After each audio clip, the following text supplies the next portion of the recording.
David Keenan embraces the inaugural It Takes a Village Festival 2018, as part of his Irish tour. I am the first one awake, I am the first one to rise, I make my way down the narrow stair, still stupefied by sleep, towards the kitchen. Barefoot I move towards the window, a double dose of fresh air to the brain is needed. I focus my eyes, awareness, awakening. Condensation and birdsong.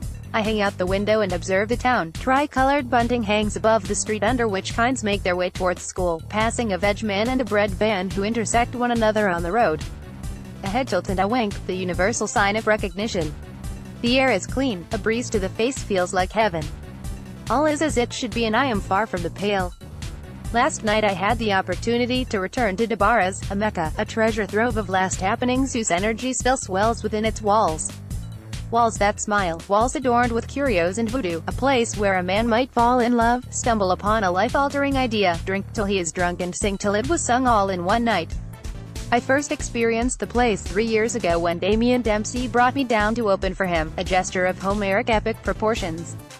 I'd been on tour with him for the previous few weeks, discovering parts of our country that I'd never before seen, places that I'd imagined in thought dream with a man who I'd idolized since the age of 13. The tour ended with 2 nights in this place. It was November, it was misty, it was blissful. I look back on that young man now, himself unsure of many things, taken in by good people and looked after, listening, learning, expressing, experiencing the joys of travel, gifting him renewed focus and drive. I can see us all now sat around the tables downstairs after hours singing loudly and spilling our souls and spirits out into the room, adding our own echoes to the archive. I am very fortunate to be able to meet weird and wonderful, gifted and artistic, decent and inspiring people as I make my way along the path. Another of whom Junior Brother joined me for this leg of the journey. Junior Brother is a man who I've admired since the days before I found a bed in Dublin. We first met in Listowel just a few days bore I first set foot in Clon. He is a true artist whose work is both complex and profound while remaining colloquial and relatable. No airs or graces though he churns out, graceful airs. I adore that room. It has all the warmth and character in the world. A room full of the feelings of home. I went for a walk, then a swim all within. It was a joy, full stop. The deepest of thanks to Ian the conductor and to Ray for going above and beyond, a gentleman personified. Index finger pressed to the page, rewind the reel.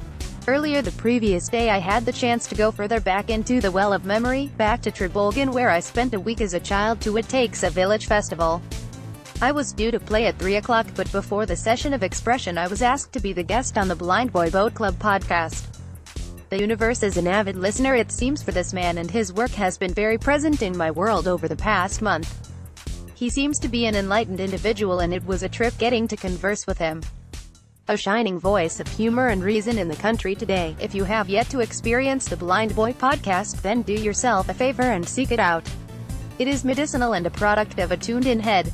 Then came another outpouring, the rain stayed away. The past few days have been full in every sense.